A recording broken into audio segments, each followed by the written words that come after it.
live television, we saw the man who was accused of killing Kennedy himself get murdered.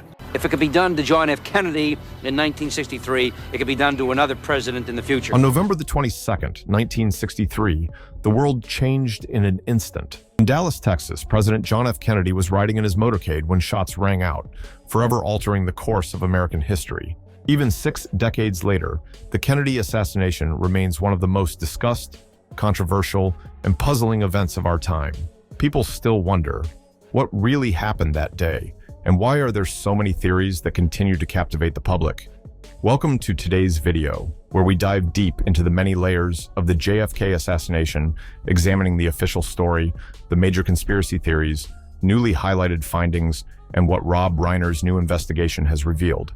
Buckle up, because this isn't just a story about one man's death. It's a story about power, secrecy, and our enduring quest to uncover the truth.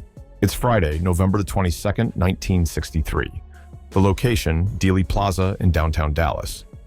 President Kennedy, accompanied by his wife Jackie, is on a political trip meant to smooth over divisions within the Texas Democratic Party. The crowds lining the street are enthusiastic, smiling and waving as the presidential limousine passes. Then, seemingly out of nowhere, gunshots echo through the plaza. Initial reports are chaotic. News stations scramble to make sense of conflicting witness statements. There's a growing sense of dread as the president is rushed to nearby Parkland Hospital. Doctors fight to save him, but it's too late. At approximately 1 p.m., John F. Kennedy is pronounced dead. At the same time, chaos grips the country. Vice President Lyndon B. Johnson is hastily sworn in aboard Air Force One, with Jackie Kennedy by his side. And from that moment onward, speculation and suspicion begin to swirl around the biggest question of all. Who pulled the trigger, and was this truly a lone act? In the immediate aftermath, a suspect emerges. Lee Harvey Oswald, an ex-Marine with a complicated past. He'd lived in the Soviet Union for a period, then returned to the United States with openly radical views. Oswald was arrested just hours after the shooting, initially for the murder of Dallas police officer J.D. Tippit. Soon enough, authorities pinned him as the prime suspect in President Kennedy's assassination. But then something extraordinary happened. Just 2 days later, while being transferred from the city jail to the county jail, Oswald was gunned down on live television by Jack Ruby, a Dallas nightclub owner with alleged connections to organized crime. Oswald's death meant no trial and no direct interrogation under oath. The mystery surrounding his motives and possible co-conspirators only grew deeper. In response to the nationwide demand for answers, the U.S. government formed the Warren Commission, chaired by Chief Justice Earl Warren. Its main goal was to determine what happened, and above all, whether Oswald had acted alone. By September 1964, the Warren Commission published an 888-page report stating that Lee Harvey Oswald had fired 3 shots from the 6th floor of the Texas School Book Depository, with no evidence of any wider conspiracy. However, from the moment the report was released, there were skeptics. Many who examined the official explanation had questions. How did Oswald, who was considered an average marksman at best, manage such precise shooting in just a few seconds? Did all bullets truly come from behind, especially given the backward motion of Kennedy's body, as seen in the now famous Zapruder film? In the end, the Warren Commission's stance, commonly known as the lone gunman theory, satisfied some, but left many more unsettled. Thus began decades of speculation, debate, and multiple alternate theories. Fast forward to the present day. Filmmaker and actor Rob Reiner launches a 10-part podcast series, Who Killed JFK, co-hosted by journalist Soledad O'Brien. Reiner, well known for his cinematic hits, reveals that the JFK assassination has been a lifelong fascination. He recalls being a high school student when the news first broke. A classmate whispered into the teacher's ear, class was dismissed early, and he spent the next days glued to the TV. Reiner even witnessed Todd, the shocking live footage of Lee Harvey Oswald's murder. His passion to uncover the facts led him to return to Dealey Plaza many times over the years, consulting with eyewitnesses, doctors, and forensic experts. He interviewed researchers and dove into newly declassified files. Through this extensive investigation, Reiner claims to have strong evidence implicating 4 individuals in the assassination, challenging the Warren Commission's official findings. His approach blends modern forensic analysis with decades of interviews and documents, raising the possibility that Oswald was not alone and that certain agencies or groups with significant resources helped orchestrate or cover up the crime. Rob Reiner's stance echoes a long-held suspicion that powerful, unseen hands manipulated or facilitated the assassination. Over the years, multiple theories have emerged to explain JFK's assassination. Many theorists discuss what is commonly known as the lone gunman theory, which holds that Lee Harvey Oswald acted entirely by himself, firing 3 shots from the Texas schoolbook depository. Others propose that there were multiple shooters, pointing to eyewitness claims of gunfire from the so-called grassy knoll and the famous Zapruder film that appears to show a frontward impact. A further group of researchers alleges CIA involvement, arguing that certain rogue elements within the agency wanted Kennedy removed due to foreign policy disagreements, especially after the failed Bay of Pigs operation. Finally, another faction places the blame on the mafia, citing the Kennedys' aggressive crackdown on organized crime and the known underworld connections of Jack Ruby. Each theory points to distinct motives and sets of evidence, yet none has completely silenced the question of who ultimately killed JFK and why.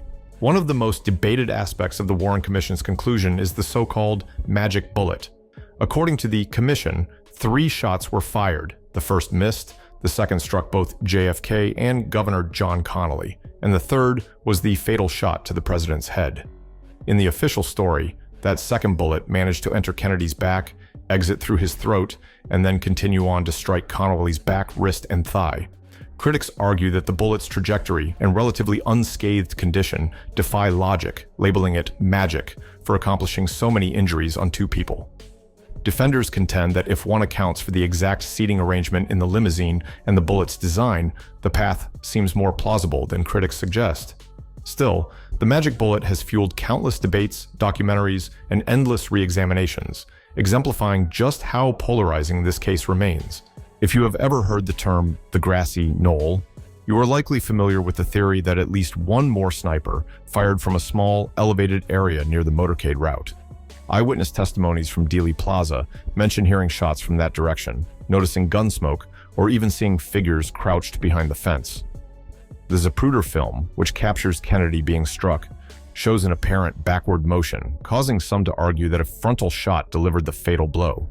This line of reasoning directly challenges the Warren Commission's assertion that all shots were fired from the Texas schoolbook depository behind the motorcade. Proponents of the multiple shooters theory argue that the complexity of such a precise kill shot under tight timing makes a single assassin scenario unlikely. They often question whether Oswald had the skill or whether he was merely a scapegoat, set up by more powerful forces. This line of thought usually serves as a foundation for broader conspiracy claims that involve agencies or criminal groups working in tandem to remove the president. Among the most controversial of all assassination theories is the claim that the Central Intelligence Agency orchestrated or assisted in the killing. Tensions ran high between Kennedy and the CIA after the Bay of Pigs invasion failed in 1961. Kennedy was angered by what he saw as misleading promises of success, and he vowed to overhaul or even dismantle parts of the agency. Some insiders felt the president's evolving approach to the Cold War, including possible troop withdrawals from Vietnam and back-channel negotiations with Cuba, was too lenient on the communist threat. This led some to believe that a rogue faction within the CIA might have viewed Kennedy as a liability. Researchers who support this theory point out that certain CIA operatives reportedly were in or around Dallas on November 22, 1963, including individuals later implicated in the Watergate scandal. They also highlight that many CIA documents about the Kennedy assassination remain classified or heavily censored, fueling suspicions of a cover-up. Critics note that orchestrating such a high-profile assassination would be risky and nearly impossible to keep secret for decades. Yet secrecy is exactly what the CIA is designed for, say the theory's adherents, suggesting that a small, compartmentalized group within the agency could have operated without widespread knowledge. Another hypothesis centers on the idea that organized crime had a hand in JFK's murder. According to this theory, the mafia had initially helped the Kennedy campaign secure key votes in places like Illinois during the 1960 election, expecting leniency in return. Instead, once in office, the Kennedy administration, spearheaded by Attorney General Robert F. Kennedy, launched an intense clampdown on organized crime.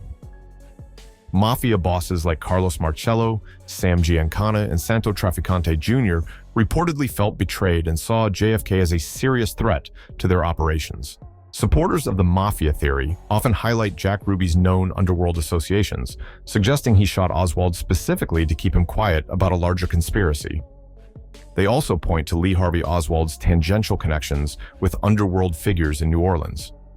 Critics, however, wonder if the mafia alone could coordinate such a complex operation under heavy law enforcement scrutiny. While the evidence may not be definitive, this theory remains attractive to those who see a direct motive and the organizational muscle required to carry out a plot of this scale. Returning to Rob Reiner's investigation, he has teased that his 10-part podcast will name 4 specific individuals tied to the assassination. While he has yet to publicly verify each name in detail, the overarching suggestion is that multiple entities work together, potentially from the CIA, the Mafia, and Cuban exile communities, to eliminate Kennedy.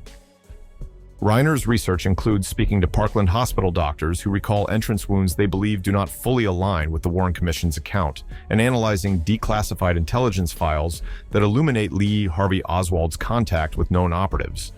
By weaving these pieces together, Reiner argues that the official story may be only part of a larger, far more complicated puzzle.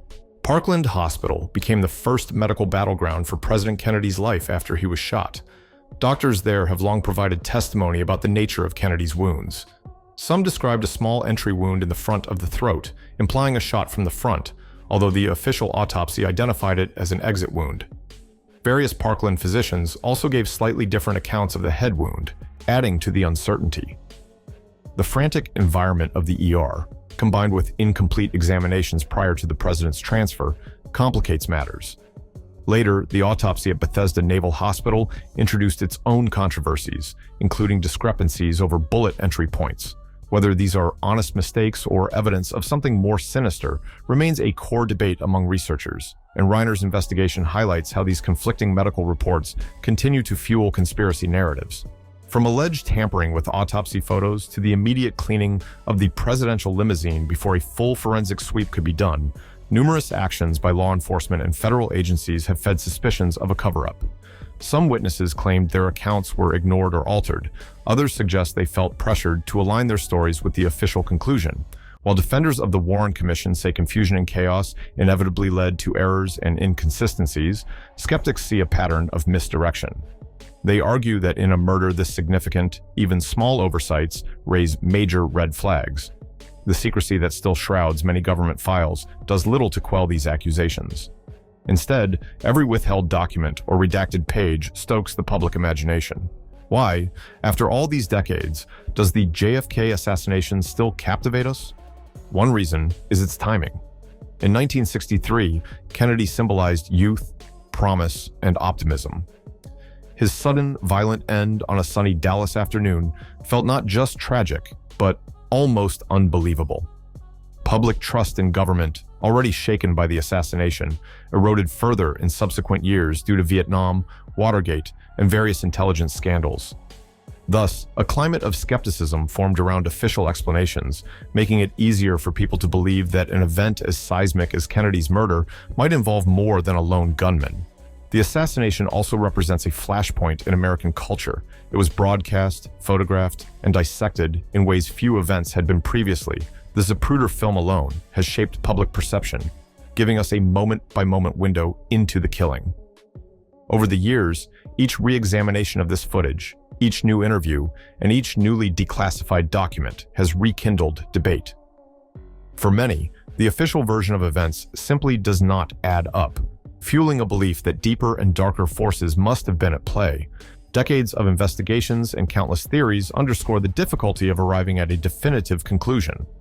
New technology and forensic techniques might shed further light on the bullets, the timing of shots, or the chain of command behind Oswald's movements.